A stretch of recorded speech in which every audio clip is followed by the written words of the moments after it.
Hirap naman ito eh. Kanina ko pa tinitignan, di ko mahanap po. Love, calculus lang yan. Eto na lang. Every theory na maturo ko sa'yo, may price dapat ako isang kiss. Puro kakalokohan. Nakakainis ka talaga. Seryoso to. Bakit? Ang hirap niya kasi talaga eh. Tuturuan na nga kita, basta ikikis mo nga ako. Ano kaya kung ikaw sumagot nito tapos ikis mo yung sarili mo, no? Hindi pwede mangyari yun. Hira mo nga. Turo na to. Puro kalokohan ang iniisip mo. Ikaw kasi, makinig ka, si Mas na. Ay, Nay! James. Ay, tita. Hi po. Oh, ano naman ginagawa niyo dyan? Ha? Mukhang nagkukulitan na naman kayo. Ikaw, pinupuruhan mo na naman yan si James, ano? Hindi naman po. Ito na nga, tita, tinuturuan ko na nga siya ng calculus eh. Wala ka pa nga natuturo dyan. Ang dami-dami mong sinasabi. Teka. Totoo. Kumain muna tayo, ha? O, James, ito ka na maghapunan, ha? Oo naman, tita, hindi ako tatanggi dyan eh. Pang 5-star hotel yung hapunan niyo eh. Naku, Nay! Ito ah. Pinagbalot na naman kayo ni Mang Rodel. Nay, sinasabi ko sa inyo, sagutin niyo na yung head cook na yan eh. Dapat talaga sinasagot niyo na yan. Talaga ito ba? Tingnan mo yan. Tingnan mo kung gaano ka malisyosa. Ay, nako. Naku, pinagsasabi nito mo. Si Rodel pa, kaibigan lang yan. At saka isa pa, anak. Ano ba pinagsasabi mong sasagutin ko? Eh, masaya naman ako na tayong dalawa lang. Ano pa bang mahihiling ko? Andiyan ka naman. Tita, Talaga? kayo lang? Paano naman ako? Ay, ganun? O, siya. Sige. Pati ikaw kasama na, ha? O, tayong tatlo. Sige. O, ayan, saya ka na. Opo. Basta, magpapakabait ka, ha? Tita, yung ulis mabait naman eh. Nako, sabihan niyo po Kumain yan. na lang tayo. Parang hindi ko yata... Oo nga po, masarap to, mapaniwalaan yun. Teka, kumuha ka ng ano doon. Okay po. Piertos, at saka... Oo nga, may sigbigan Oo naman. na nga. Tiktitik ka na to, Nay. Oo, lapit mo na yan, ha? Kanina pa nga po kami nag-aaral. Pati yung Nahihirapan soft na drinks, nga ha, po ako. James? Kunin mo. Opo. Ayan. Naman. Gutom na ba kayo? Hindi ba kayo nagmerienda kanina? Gutom na po ako sobra, Nay. Tapos tong si James, hinahirapan pa ako. Kanina pa nga siya naglalaway. O, hindi bale. Bawi kayo dyan at masarap tong dala ko. Meron pang isa. Magandang umaga po sa inyo lahat. Nakikita po natin ngayon ang Bangi, Ilocos Norte. Yung mga windmill dito sa lugar nito. Baybay dagat, dito po ay merong 15 matatayog na mga windmills na itinayo ang isang malaking kumpanya na ngayon ay nagbibigay ng kuryente sa halos sa Ilocos Norte. 25 megawatts ang ibinibigay nito.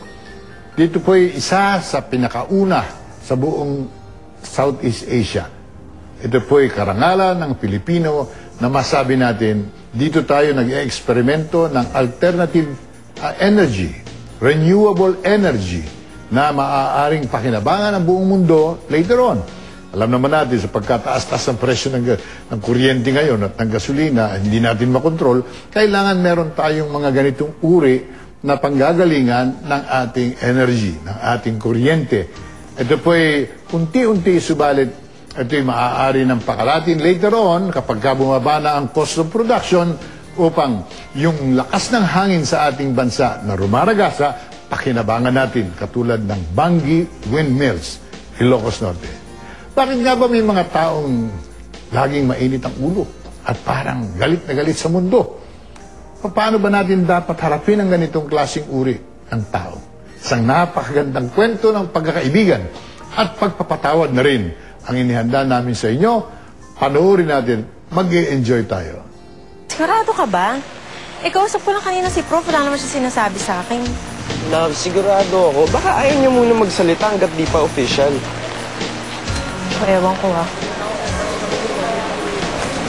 Uy, Kate, congrats! Ikaw yung inassign na head ng delegation natin dun sa Inter-University Tree Planting Project.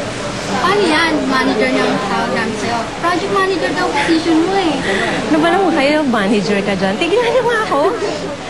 Eh, sige, mauna na kami. Hintay na namin pag-ulit. Sige.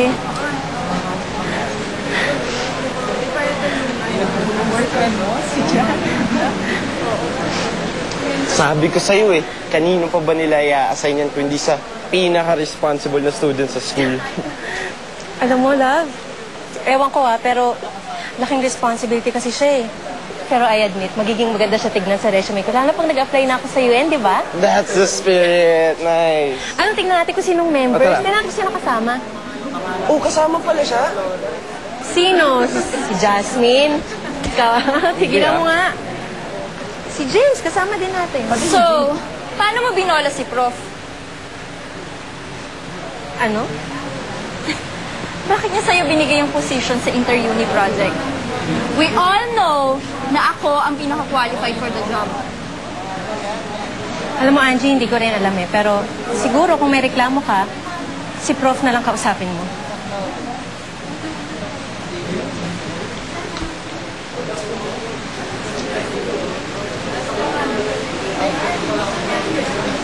Miss, pupunta kami ng Arts and Sciences Building.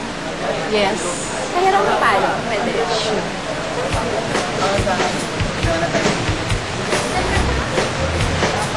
Ilan sampalo kaya nakain nun? Higit ka nga. Talaga? Naasar mo pa yung tao.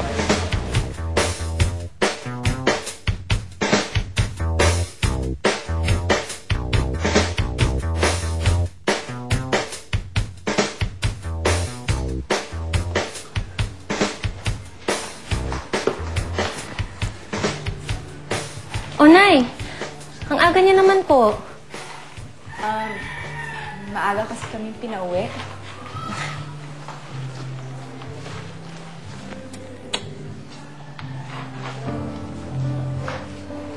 Anak?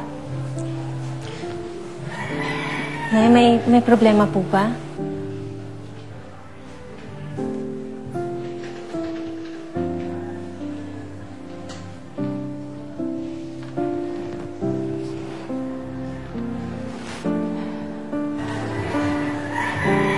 Anak,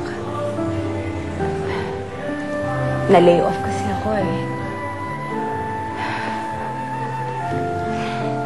Medyo mahina daw ang negosyo ngayon, kaya kinailangan nilang magbawas ng tao. Nasama ako dun sa mga na-lay off. Huwag na, kasama mo na. Sige na nga. Sa bagay, magaling na chambermaid yata tong mami ko. At saka, di ba, marami naman ang nangangailangan dyan ng mga tagalinis. Kaya, siguradong merong magpapalinis ng bahay nila, di ba? Tsaka sigurado naman po ako na makakahanap kayo ng mas stable na trabaho kasi sira na lang tuktok nila kung di nila makita kung gaano kakagaling maglinis, di ba? Oo nga naman.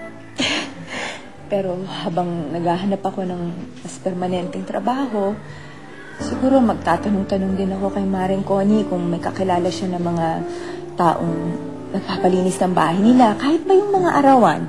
Di ba? Ako na magandang idea nga po yan. Tapos pag wala akong pasok, sasamahan ko po kayo para naman makatulong ako, di ba? Aba, dapat lang. Kaya mabuti pa, ngayon pa lang umpisahan mo na. Ha? Inumpisahan ko na ang pag-general cleaning ng kusina. Kaya ikaw na ang tumapos. Mag-practice ka na. Sige po, Nay. Magbibihis lang po ako. Saglit lang po. Antayin niyo po ako, Nay, ah.